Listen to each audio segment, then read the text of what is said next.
परमात्मा का दर्शन होगा। जो गुफा में गए हैं वो जानते हैं कि गुफा में कैसे जाना होता है। हमारे गुरुदेव जिस गुफा में बैठकर ध्यान किए थे, आज भी वह गुफा है।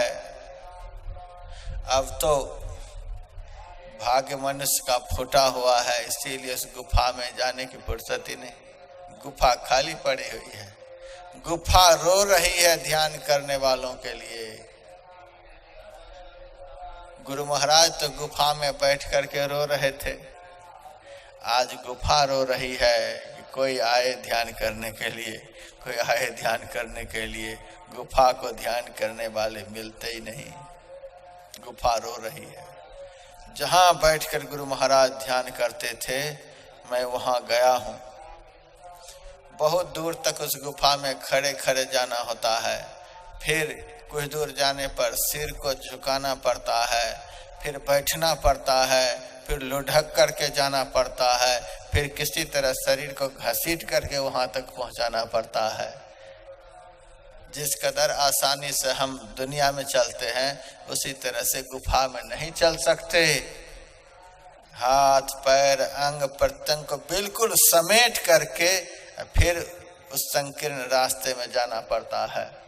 तो बाहर की गुफा में प्रवेश करने के लिए शरीर को समेटना पड़ता है, और अंदर की गुफा में प्रवेश करने के लिए मन को समेटना पड़ता है, दृष्टि को समेटना पड़ता है।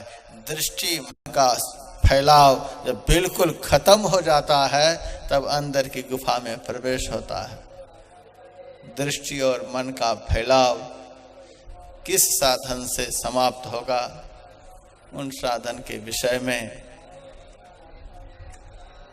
आगे आगे सुनाते जाऊंगा। यहाँ तो सुनने को यही सब मिलेगा। यहाँ तो धार्मिक मनोरंजन की बातें होती नहीं, बाहर की बातें होती नहीं। उस प्रभु से मिलने की बात होती है, क्योंकि भगवान की नगरी में आए हैं, भगवान शिव की नगरी में आए हैं।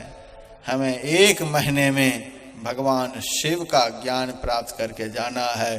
भगवान शिव कैसे, भगवान शिव किसको कहते हैं, भगवान शिव कहाँ हैं, भगवान शिव की प्राप्ति कैसे होती है, यहाँ 1 महीने में शिव तत्व का ज्ञान प्राप्त करके जाना है।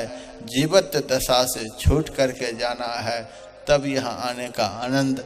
अब हमारे गायक जी से एक भजन सुन लीजिए, फिर 2 आध्यात्मिक आरतियाँ, फिर दोपहर में काकभूषण की कथा सुनेंगे।